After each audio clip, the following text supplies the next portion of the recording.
අනුන්ට අපහාස කරන්න දිනක ඊටත් වඩා අපහාසයට ලක් වේ.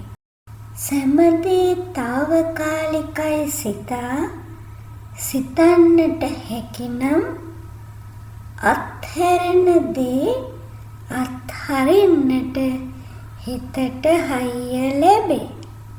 දරුණුම පාවාදීම ලැබෙන්නේ සතුරාගෙන් නොව ළඟම සිටින මිතුරාගෙනි.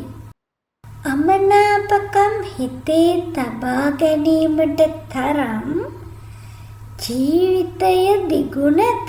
මිනිසුන්ගේ ඇඟ ඇතුලේ තිබෙන තුවාල පිටට නොපෙනේ. අන්ධ නොවි සත්‍ය දකින්න නම් නිහඬව චරිත දෙස බලා සිටින්න. සෑම සිදුවීමක්ම ජීවිතයට පාඩමක් කියා දෙයි.